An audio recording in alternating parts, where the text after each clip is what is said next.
세 번째 왕비 제인시모어를 맞은 헨리 8세는 그녀를 통해 그토록 원했던 후계자 에드워드를 얻었으나 나흘의 산고 끝에 산용열에 걸린 그녀는 출산 후 2주 만에 세상을 떠나게 되는데요. 한편 후계자를 얻고도 아직 성이 차지 않은 그는 어느덧 네 번째 결혼을 준비하고 있었으니 변덕스런 왕의 희생양이 될 또 다른 여인은 과연 누가 될 것이며 그 여인의 인생은 과연 어떻게 펼쳐지게 될까요?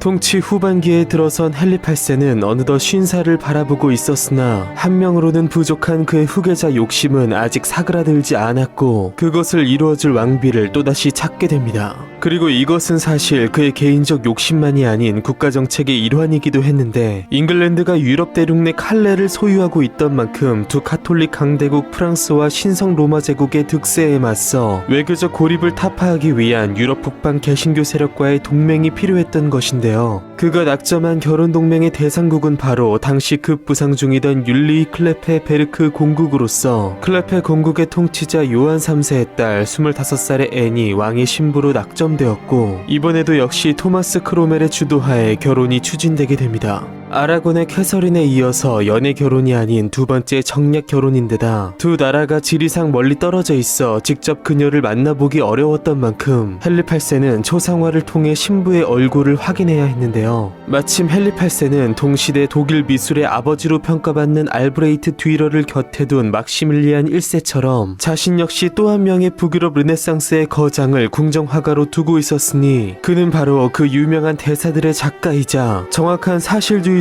묘사로 역사상 가장 위대한 초상화가로 평가받는 한스 홀바인이었습니다. 헨리 8세는 그러한 거장 홀바인이 클레페까지 가서 그려온 앤의 초상화를 보고 만족한 데다 같이 다녀온 주변 신하들까지 앤의 순종적이고 얌전한 성격을 칭찬한 만큼 그녀를 흔쾌히 왕비로 맡기로 결정하게 됩니다. 그렇게 새 신부를 맞을 생각에 신이 난 헨리 8세는 그리니치 궁에서 로체스터까지 그녀를 맞으러 직접 행차하게 되는데요. 그러나 직접 앤을 본 헨리는 초상화와 너무도 다른 그녀의 실제 모습에 실망을 넘어 경악했고 그가 상상 속으로만 품어왔던 그녀에 대한 애정은 단번에 식어버리게 됩니다. 이후 헨리 8세는 엄연한 국가 간의 약속인 만큼 일단 앤과 결혼했으나 이전 왕비들의 경우와 달리 애초부터 그녀를 전혀 사랑하지 않은 그는 6개월간 신부를 방치한 채 신방조차 치르지 않았고 신하들에게 수시로 앤의 외모를 비하하고 폭언을 하는 속에 그녀를 가리켜 플랑드르산 안말이라고 공공연히 조롱했으며 왕비에게 만족하지 못하자 이미 유명한 시녀 성애자답게 그녀의 시녀인 17세의 캐서린 하워드에게 푹 빠져들게 되는데요. 결국 헨리 8세는 예전 형 아서와 캐서린의 경우와 같이 자신이 앤과 초야를 치르지 않았다는 것을 이유로 그녀와의 혼인 무효를 제기했고 숱한 경험을 통해 어느덧 왕의 혼인 무효를 처리하는 일에 상당히 익숙해지고 능숙해진 의회는 속전속결로 이를 처리하게 됩니다. 한편 헨리 8세가 앤을 멸시하게 된 데에는 단순히 그녀의 외모가 불만족스러웠기 때문만이 아니라 조금 더 자세한 이유가 있는데 동화 속의 왕자인 양 낭만적 사랑을 갈구하던 헨리 8세는 앤과의 운명적 사랑을 기대하며 직접 그녀를 마중 나갔으나 웬 늙고 뚱뚱한 남자가 자신의 예비 신랑임을 알고 실망한 앤은 매우 시큰둥한 반응을 보였고 헨리의 입장에서도 그녀의 외모가 매우 평범했던 데다 그녀가 독일어밖에 할 줄 몰라 언어도 전혀 통하지 않았고 궁정의 예의범절을 모르며 학문적 예술적 취향도 없던 만큼 예쁘고 우아하며 자신과 취향이 맞는 공주와의 사랑을 원했던 국왕은 매우 큰 실망을 했던 것인데요. 한편 이 혼인 과정에서 독일 개신교도 제후연합이 헨리 8세가 예전 토마스 모어를 중용해 개신교도들을 박해했던 사실을 들어 그와의 연대를 거부한 바 있고 무엇보다 당시 앤의 친정 클레페 공국이 앤의 결혼 직후 그들의 부유한 영토를 노린 카를 5세에게 맞서면서 영지가 쑥대밭이 되고 제국 추방령이 내려진 상황이었기에 앤과의 결혼으로 얻을 수 있는 정치 외교적 가치는 이미 현격히 떨어진 상황이었습니다. 한편 나름 열심히 영어도 익히며 왕비로서 잉글랜드 궁정 생활에 적응해 나가고 있던 앤은 왕의 혼인 무효 제기 소식에 큰 충격을 받고 울음을 터뜨리게 됩니다. 그러나 이러한 일방적 혼인 무효에 맞서려는 친정의 의견에도 불구하고 아라곤의 캐서린과 엠블린의 예시를 통해 왕에게 저항하는 것이 택도 없는 시도라는 것을 일찍이 깨달은 앤은 어차피 옛 캐서린의 경우처럼 지위가 위태로워질 자녀가 있는 것도 아니었기에 순순히 이 혼인 무효를 받아들이게 됩니다.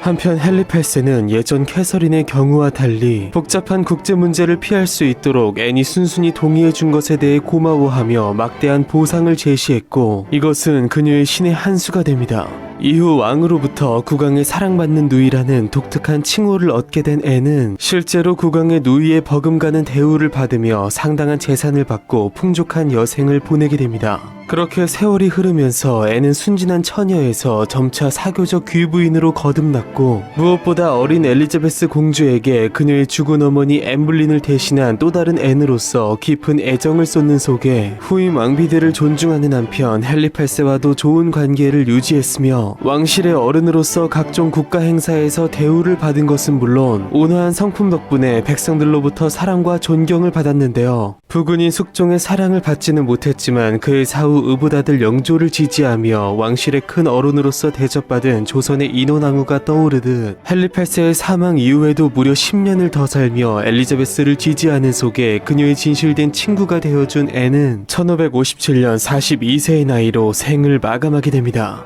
한편 앤이 혼인 무효를 당하던 17년 전으로 돌아가 앤과의 혼인을 추진했던 토마스 크로멜은 결국 혼인이 무효 처리되면서 왕의 신뢰를 잃게 되었는데요. 무엇보다 그동안의 일련의 개혁 조치들로 인해 수많은 정적을 만들어 온 데다 헨리 8세가 앤의 시녀 캐서린 하워드에게 눈독을 들이면서 그녀의 친삼촌이자 카톨릭 세력의 수장으로서 그와 반목해온 토마스 하워드 아래 기회를 노려온 반대파들은 크로멜의 실책을 추궁하며 그의 경지를 주장했고 결국 크로멜은 그가 이제껏 숱하게 해온 것처럼 각종 반역 혐의가 자신에게 덮어 씌워지는 속에 체포당하게 됩니다. 그는 사건이 박탈된 채 일반적인 재판도 거치지 않고 바로 사형 판결을 받았고 감옥에서 국왕에게 자비를 갈구하는 편지를 썼으나 전혀 받아들여지지 않았는데요. 헨리 8세와 캐서린 하워드의 결혼식 날 왕이 특별히 의도한 것인지 미숙한 풋내기 사형수에게 맡겨진 크로멜은 단번에 죽지도 못한 채 비참히 난도질 당했고 그의 목은 런던 브리지에 효수되게 됩니다. 그렇게 폭탄 아니 왕비를 잘못 소개한 죄만으로 자신을 위해 무슨 일이든 했던 충신을 무참히 죽인 헨리 8세는 유능한 재상이었던 그의 부재로 국정 운영이 엉망이 돼버리면서 뒤늦게서야 그를 죽인 것에 대해 후회했고 그의 죽음에 대한 책임자들을 체포하여 처벌하기도 했습니다.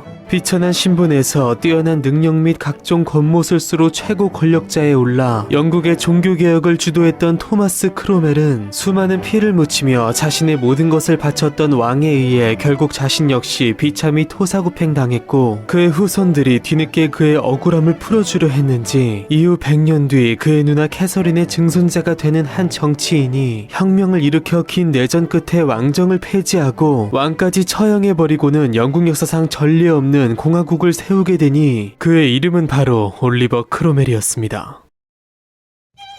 네 번째 결혼의 실패와 이에 대한 책임을 물어 그의 모든 죄를 짊어진 충북 토마스 크로멜마저 척결한 헨리 8세. 그러나 이 모든 사태가 다 끝나기도 전에 그는 이미 5번째 결혼의 단계에 들어가고 있었고 비교적 평탄한 최후를 맞은 클레페의 앤과 달리 5번째 왕비의 경우 엠블린이 생각나는 비극적 최후를 향해 내달리고 있었으니 청년기를 넘어서는 노년의 광기에 휩싸인 왕의 칼에 희생될 또 한 명의 여인의 생애는 과연 어떻게 펼쳐지게 될까요? 패기와 광기의 나날 속 역사상 가장 극적인 삶을 살아간 제왕의 이야기 다음 시간에 계속됩니다.